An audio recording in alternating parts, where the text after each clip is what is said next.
You had just participated in the Transportation for Illinois Coalition, and we heard how construction could come to a grinding halt if spending authority is not passed in time for the July 1 new fiscal year. What other implications might there be besides just those who are operating on the construction projects currently who would lose those positions if we don't have a spending authority passed? Well, really, you're looking at the trickle down. I mean, the trickle down means that not just the actual construction people on the job sites, but it goes way back. I mean, you've got, of course, you got the trucks thousands of trucks that are involved in the construction projects right now. But then it goes back even farther. The asphalt plants, the construction, the concrete batch plants, the quarries, the people people behind the scenes. I mean, we're talking, tens of thousands of people who are directly and indirectly impacted by what, could possibly be a shutdown of the construction season. And your organization, Mid-West Truckers, represents truckers from a number of different states throughout the Midwest.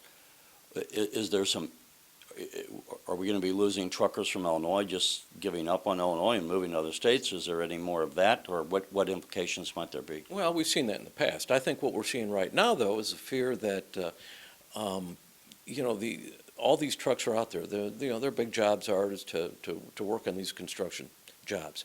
A lot of them do it year-round. They'll be doing during the construction season. During the fall season, they may be stockpiling rock piles. They may be doing other things, in terms of getting, rock tar, that type of stuff, to the other plants in preparation for the construction season. And so it's a year-round, program in terms of keeping this system going. And, the scary part is that all of these companies are, they're there, but they live and die by the appropriation. The state doesn't appropriate, and then all of a sudden the trucking companies have to lay off. And when they do that, then, say the money comes back, a lot of times it's hard to get that money back, or not to get just the money back, but to get the people back to work too. Yeah, they've had to go out and get another job. They moved on. Maybe they've even moved out of state, depending on how long that takes. It could take 6 months, and that's the problem.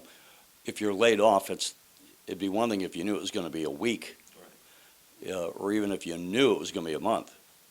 But given that we didn't pass the budget last year, if they're let go, no one would be able to say for how long you're going to be let go. Well, and the problem we've seen passed over the last decade or so is that because of the fact, really, in prior administrations also, things have been so unsettled that there has been this great fear that we wouldn't get an established program going. And because of that, a lot of people wouldn't make that commitment to say, hey, I'm going to buy more equipment to be able to do this work when the time comes, and or I'm going to hire more people in anticipation they're going to be able to bid these projects and to have the workforce and the equipment to be able to do the work. If you don't have that certainty of that, then a lot of companies are just saying, the heck with it. I'm not going to stick my neck out, hire more people, buy more equipment, investing millions of dollars for work that I don't know is going to be there. And so, as you said already, it's just a ripple effect that's going to hit any number of people who are not directly tied to the construction of roads. And there's a lot of uncertainty there also, because, I mean, we're looking, long range. We're looking not just right now, but we're looking down the road. The real issue out there is long-term funding also. We have to do something in terms of long-term funding. The mechanism we have in place right now, 25 years. We haven't, seen a motor fuel tax increase or another type of funding mechanism to get the money there to maybe build that additional lane of roadway we need, or to not just to resurface the road, but to totally rebuild the road that needs to be built.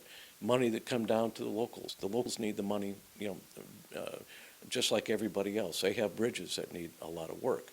So, combination of, this proposed constitutional amendment that'll be on the ballot in November. If we can dedicate the money to go for road construction and repair, we're talking hundreds of millions of dollars a year that would be available if this constitutional amendment passes in the fall.